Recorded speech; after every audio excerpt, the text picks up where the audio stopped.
ঘন্টার মধ্যে যদি কোনো ধরনের আমাদের 9 দফা দাবির কোনো কিছু পূরণ না করা হয়।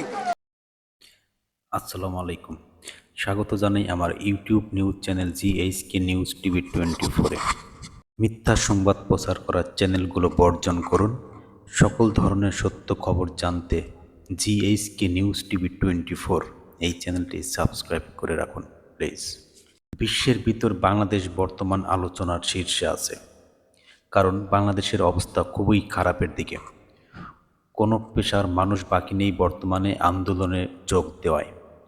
বর্তমানে সব পেশার মানুষের একটাই দাবি, বর্তমানে সরকারি পদত্যাগ। তাদের সর্বশেষ 9 দফা দাবি নিয়ে আন্দোলনে অবস্থানরত আছে।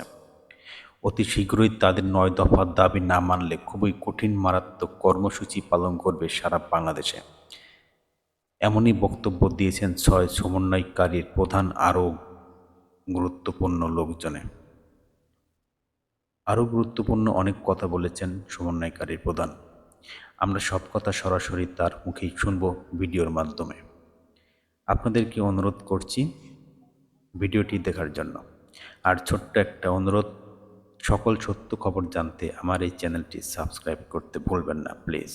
24 ঘন্টার মধ্যে যদি কোনো ধরনের আমাদের 9 দফা দাবির কোনো কিছু পূরণ না করা হয়, একটি সুস্থ পরিবেশ গঠন করে না দেওয়া হয়, সারা দেশে প্রতিটা জায়গা থেকে আমরা অসহযোগ আন্দোলনের ডাক দিয়েছি। আরো কঠিন কর্মসূচি ডাক দিব ইনশাআল্লাহ।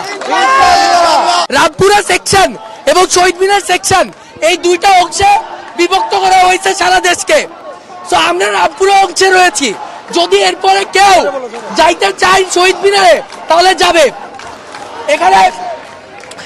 এখানে কয়েকটা ভূমিকা কথা বলে রাখি। আজকে আমাদের এখানে বিক্ষোভ সমাবেশের মূল উদ্দেশ্য কি?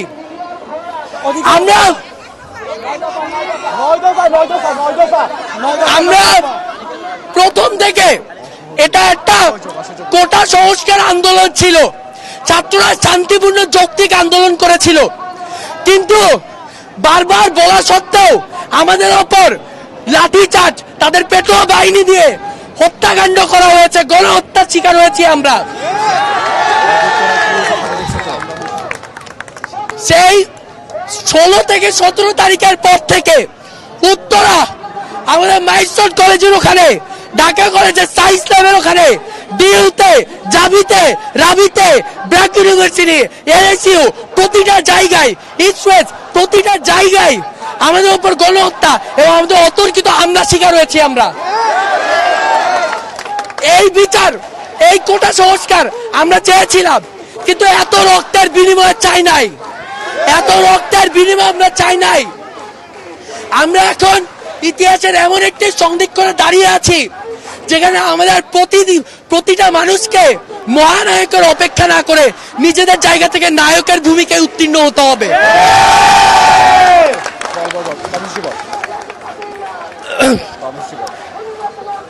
শেষ ভূমিকা সেটা হচ্ছে সংলাপ। আমরা বারবার চেয়েছিলাম কারফিউ শিথিল হোক, ক্যাম্পাস খুলে যাক।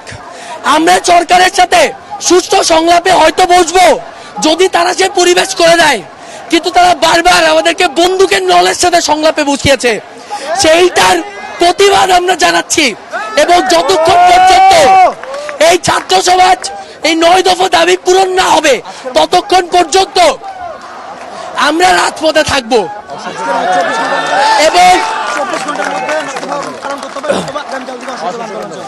এবং 24 ঘন্টার মধ্যে যদি কোনো ধরনের আমাদের 9 দফা দাবির কোনো কিছু পূরণ না করা হয়, একটি সুস্থ পরিবেশ গঠন করে না দেওয়া হয়, সারা দেশে প্রতিটা জায়গা থেকে আমরা অসহযোগ আন্দোলনের ডাক দিয়েছি।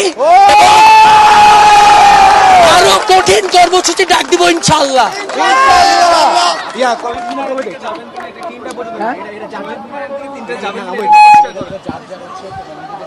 আমরা আজকে 3টা পর্যন্ত কিংবা 4টা পর্যন্ত এখানে অবস্থান করব। শহীদ মিনার যদি কেউ যেতে চায় নিজ নিজ উদ্যোগে যাবে। তবে আজকে আমরা এখানে রামপুরায় যে কোনো বিশ্ববিদ্যালয় এই জায়গায় একত্রিত হয়েছি, তারা একত্রিতভাবে বলতে চাই এই গণহত্যার প্রতিবাদে আমরা রামপুরতে অবস্থান করবো ইনশাল্লাহ 3টা পর্যন্ত। ধন্যবাদ বন্ধুরা ভিডিওটি দেখার জন্য। এরকম লেটেস্ট সত্য খবর জানতে আমার চ্যানেলটি সাবস্ক্রাইব করতে ভুলবেন না। দেখা হবে নতুন কোনো ভিডিওতে। ধন্যবাদ।